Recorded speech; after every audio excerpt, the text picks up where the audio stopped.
Tak utkání proti ČZu bude hodnotit nová posila Dukly Filip Kramar. Filipe, tak přece jenom byl to zápas s posledním týmem tabulky, ale ČZu tak rozhodně nehrálo. No to nehrálo, ČZu bojovalo, ale hlavně z naší strany to bylo asi ustrašený. Od začátku jsme nepůsobili ustrašeně, nebyli jsme uvolněni, ale ČZu určitě neschazů, hráli výborně a díky bohu, že jsme to zvládli za 3 body. Všechny ty první 3 sety byly nesmírně vyrovnané. Nakoplo vás paradoxně to, že se prohráli ten třetí a v tom čtvrtém se Praze nedali moc šancí. No asi jo, když už ten první set byl v koncovce, prohrávali jsme, druhý set jsme prohrávali ještě víc, dotáhli jsme to, vyhráli jsme to, ten třetí set už asi jsme si mysleli, že to půjde stejným průběhem a nešlo to, prohráli jsme ho, ale naštěstí jsme se semkli a ten čtvrtý set jsme dotáhli do vítězství.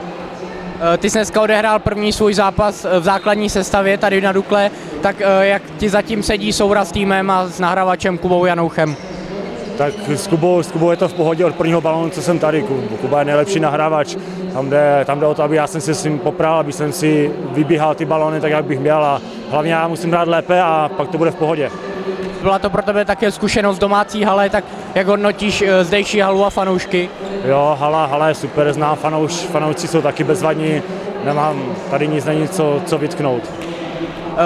Především v tom druhém setu a pak už se to jakoby táhlo, byly tam neustále spory s rozhodčími, tak o co tam šlo? No, bylo tam spoustu takových věcí, které se měly písknout jinak, ale je to jedno, my buď to musíme složit důrazně, ať je to na zemi a nemusí dojít tady k tomhle dohadům, které nás potom rozhazují na hřišti a tak. Ve čtvrtek nás čeká zápas na Kladně, tak především pro kluky tam bude velká motivace, přece jenom bude to proti teď už jejich kapitánovi Adamu Zajíčkovi. No, nevím, jak to kluci budou brát, ale snad to budeme brát tak, že jedeme tam vyhrát do Kladna. Filipe, díky za rozhovor. Taky díky. Tak hodnotit dnešní utkání bude také Tomáš Kryško. Tomáši, ty už jsi byl na dnešním utkání přítomen, přeci jen, ale nezasáhl si do něj, tak jak to sebou zdravotně vypadá? Zdravotne už je to v celku dobré, v podstate koleno už je zdravé, teraz najdôležitejšie je naposilovať nohu, aby ma vedela udržať, aby som mohol začať skákať. Predpokladám, že je to otázka niekoľkých týždňov, kedy sa opäť budem môcť zapojiť do herných činností. Jak se ti dneska koukalo na ten dnešní zápas? Přece jenom jsme mistři už po druhé, to znamená, že asi lze předpokládat, že si každý tým na nás bude chtít vyšlápnout. Áno, ČZu dnes na nás vybehlo veľmi odvážne, hrali volejbal buď alebo, do všetkého buchali.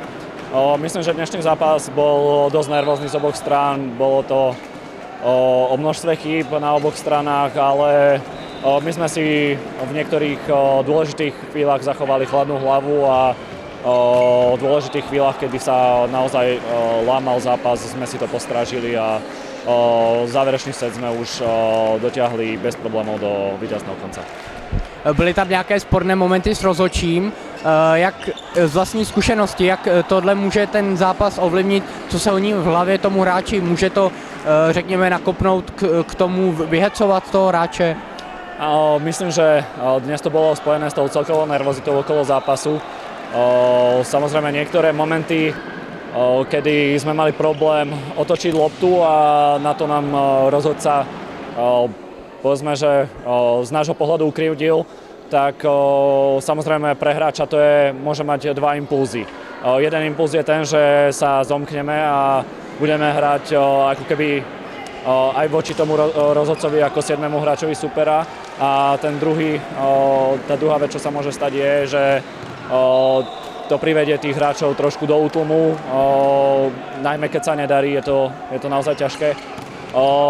Dnes bolo pár takých momentov, kde sme sa cítili ukrivdení, ale bohužiaľ aj to sa v športe deje a my, ako hovoríš, sme majstri a musíme sa s takými situáciami vysporiadať. Teď ve čtvrtek nás čeká cesta do Kladna, o motivaci je jednoznačne postaráno. Áno, samozrejme, ideme do Kladna, máme tam bývalého spoluhráča, veľmi dobrého kamaráta. Chceme vyhrať, treba nám zbierať body, je síce len začiatok sezóny a tie dôležité udalosti sa dejú až po Vianociach, ale je dobré mať vhodnú východiskovú pozíciu do bojov o play-off a preto každé body potešia. Díky za rozhovor. Ďakujem.